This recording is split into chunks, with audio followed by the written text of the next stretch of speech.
Assalamualaikum warahmatullahi wabarakatuh. Jumpa lagi di Jagat Lelembut. Tentunya masih bersama saya Bobby yang akan menceritakan kisah mistis dan kisah horor. Apa kabar teman-teman semua? Semoga kalian dalam keadaan sehat selalu, panjang umur, bahagia selalu, sukses selalu, dan selalu dimudahkan segala urusannya. Dan buat teman-teman yang baru bergabung di channel ini, silakan klik tombol subscribe dan tombol loncengnya agar kalian tidak ketinggalan cerita terbaru dari kami. Dan pada kesempatan kali ini, saya akan menceritakan kisah horor yang berjudul Sumur Tua Pembawa Petaka. Cerita ini ditulis oleh Alin Ambarwati. Dan bagaimana keseruan kisah ini? Kita langsung saja ke ceritanya.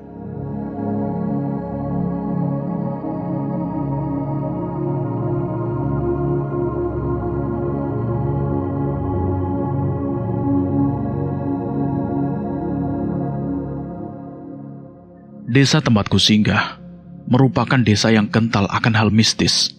Banyak kejanggalan-kejanggalan yang kerap kali terjadi di desaku. Dari mulai banyaknya penampakan arwah yang kerap kali menampakkan diri mereka di hadapan warga. Banyaknya warga yang melakukan pesugihan, dan sangat sedikit warga yang percaya akan Tuhan. Banyak sekali tempat-tempat yang dikeramatkan di desaku. Salah satunya yaitu sumur tua, letaknya di tengah-tengah desa. Dahulu kala, sumur tersebut merupakan satu-satunya sumber mata air di desaku. Dan semua orang berduyun-duyun datang ke sumur tua tersebut untuk mengambil air yang akan mereka gunakan untuk mandi, masak, mencuci, dan lain sebagainya. Selain itu, ada beberapa patung yang dikeramatkan juga di desa tersebut. Namun 2 tahun terakhir ini, desaku menjadi desa mati. Tidak ada kehidupan apapun kegiatan di desa tersebut. Bahkan semua warganya sudah meninggalkan desa itu. Bukan tanpa sebab, mereka meninggalkan desa yang sudah lama mereka tempati. Tentu ada alasan yang benar-benar kuat, hingga semua warga memutuskan untuk pindah. Alasan utamanya yaitu banyaknya hal mistis yang terjadi, dan bahkan desaku banyak sekali warga yang mengalami kesurupan massal. Hal-hal tersebutlah yang membuat semua orang memilih untuk enyah dari desa itu. Sebut saja Desa Kemuning. Aku ingin menceritakan hal yang tak masuk akal, namun terjadi di Desa Kemuning sebelum desa itu menjadi desa benar-benar mati. Aku dan keluargaku tinggal di Desa Kemuning sejak aku belia. Namun karena kejadian 2 tahun lalu di Desa Kemuning, akhirnya keluargaku pun memutuskan untuk pindah dan diikuti oleh seluruh warga yang lain. Namaku Sari, gadis berusia 17 tahun yang sangat suka menyendiri. Aku tinggal bersama kedua orang tuaku. Kami hanya tinggal bertiga, sebab aku tidak memiliki saudara kandung. Hanya ada aku seorang diri di keluargaku. Singkat cerita, tempat tinggalku sangat dekat dengan sumur tua yang ada di Desa Kemuning itu. Sumur tua yang konon katanya mengandung banyak misteri dan kerap kali terjadi beberapa hal mistis di sana. Seperti adanya penampakan arwah dan lainnya. Untungnya aku merupakan anak yang tidak begitu takut dengan hantu, sehingga aku dengan mudah bisa menyesuaikan dengan lingkungan yang tak biasa. Aku mulai menjalani kehidupanku saat itu semenjak belia di Desa Kemuning, hingga ia terbiasa akan semua hal di sana. Namun, perhatianku tertuju pada sumur tua yang kerap kali diperbincangkan oleh semua orang. Banyak desas-desus yang aku dan keluargaku dengar tentang sumur tua dan desaku. Banyak yang mengatakan bahwa sumur tua merupakan tempat untuk meminta pertolongan kepada alam gaib, untuk diberikan kemudahan berupa kekayaan, kekuasaan, dan semua hal. Meski pendatang, aku dan keluarga berusaha untuk beradaptasi dengan baik. Pertama kali aku mendengar ada hal yang tidak benar di Desa Kemuning, yaitu saat ada anak yang tiba-tiba tewas mengenaskan di dalam sumur tua itu akibat terpleset. Meskipun aku sendiri ragu bahwa sang anak yang tewas terpleset, tidak ada satu orang pun yang berhasil menyelamatkan. Bahkan saat evakuasi jenazah pun, para tim mengalami kesulitan. Semenjak saat itu, Hampir tiap minggu, sumur tua di desa Kemuning itu memakan korban hingga tewas tak bernyawa. Aku dibuat merinding olehnya. Aku ingin tak percaya dengan semua ini. Namun ia menyaksikan sendiri tiap minggu ada orang yang tewas di dalam sumur tua desa Kemuning itu. Karena hal itulah, perlahan-lahan banyak penduduk yang mulai memilih untuk pindah. Di sisi lain, aku tidak ingin hanya terdiam diri saja. Aku kemudian mencari penyebab terjadinya hal-hal ini. Aku pun mencari tahu secara detail tentang sumur tua dan kejanggalan di dalamnya. Aku berharap aku mampu menyelamatkan desa Kemuning dari kematian desa akibat ditinggal para warganya. Kejadian ini baru ada di tahun-tahun terakhir. Sebelumnya tidak ada sama sekali kematian warga yang mengandung kecurigaan. Semua tewas dalam kondisi yang wajar. Hal tersebut sangat berbeda dengan kejadian ini. Aku sangat penasaran dengan desaku, desa Kemuning, dengan sumur tuaku, dan aku penasaran dengan semuanya. Aku berpikir pasti ada sesuatu di balik ini semua. Sebab kejadian ini bukanlah kejadian yang sudah berlangsung lama, melainkan ini merupakan kejadian baru dan tidak masuk di akal. Aku bertekad untuk menemukan jawaban atas ini semua.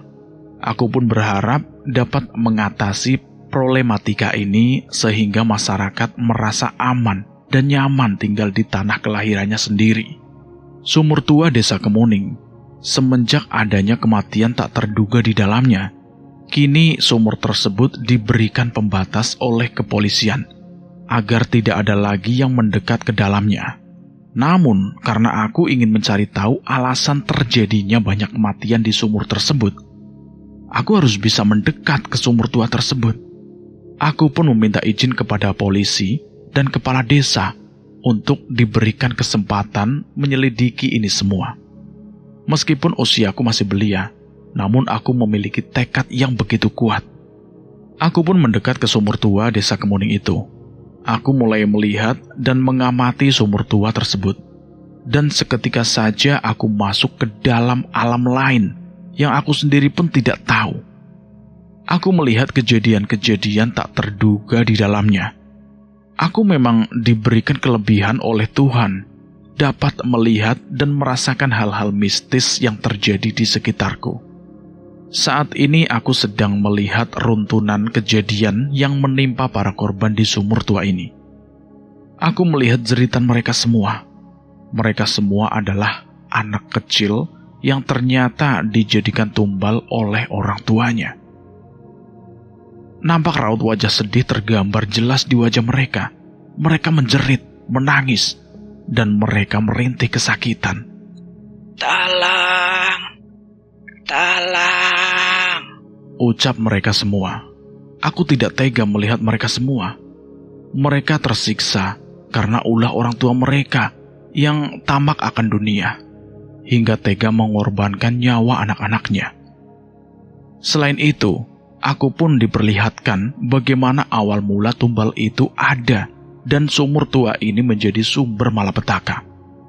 Awal kisah, ada sesosok nenek tua penghuni sumur tua ini. Ia selalu haus akan darah manusia, terutama anak yang masih belia.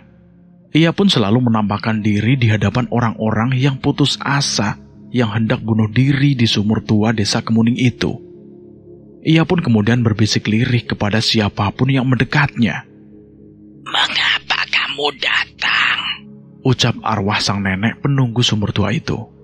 Maka semua yang datang selalu menjawab dengan tangisan dan amarah yang tak terbendung. Mereka selalu mengeluhkan bahwa hidup mereka berantakan, miskin, dan tidak berguna. Aku dapat membantumu, ucap arwah sang nenek itu lagi. Setelah mendengar ucapanku, mereka akan kegirangan, bukan kepalang. Seakan tangisannya didengarkan oleh Tuhan.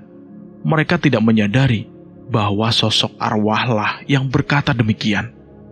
Kemudian mereka dengan segeranya akan menjawab bahwa mereka membutuhkan uang dan uang. Aku akan mengabulkan mengabulkan itu semua, ucap sang arwah nenek lagi.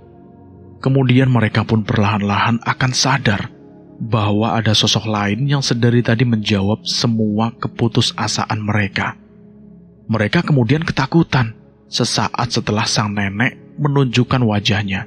Tetapi di hadapan wajah mereka semua, mereka kemudian bersujud kepada sang nenek itu, memohon sembari menangis sejadi-jadinya. "Tolong saya, Nek. Berikan aku uang dan kekuasaan, maka akan saya korbankan semuanya sebagai persembahan," ujar mereka kepada nenek itu. Arwah sang nenek yang tidak lain merupakan bagian dari bangsa jin pun merasa begitu senang, sebab manusia dengan mudahnya memuja dan memohon kepadanya. "Jika kamu memiliki seorang anak, berikan kepadaku. Niscaya kekayaan akan datang segera ke hidup kalian. Jika kamu menjadikan anak pertamamu sebagai tumbalnya, maka kekayaanmu akan lebih besar 2 kali lipat." Baik, Nek, saya setuju. Akan saya tumbalkan anak pertama saya. Pulanglah. Kamu sudah terikat janji kepadaku.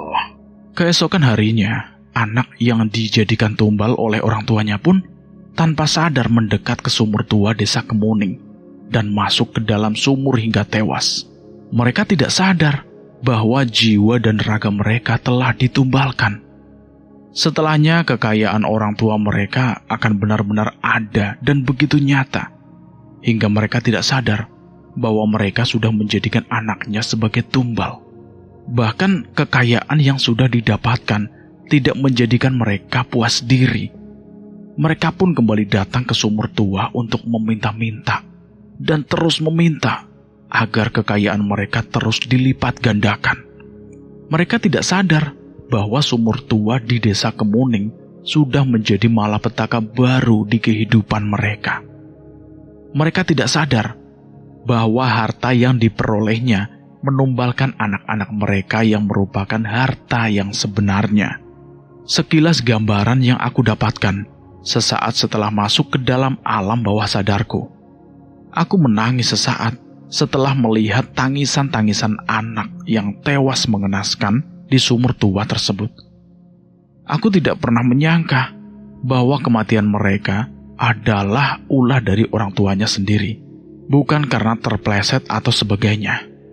Orang tua mereka sudah begitu tega menjadikan putra-putrinya sebagai tumbal untuk bangsa jin yang menyerupai sosok arwah nenek penunggu sumur tua di desa Kemuning. Aku seolah-olah merasakan sakit yang mereka rasakan.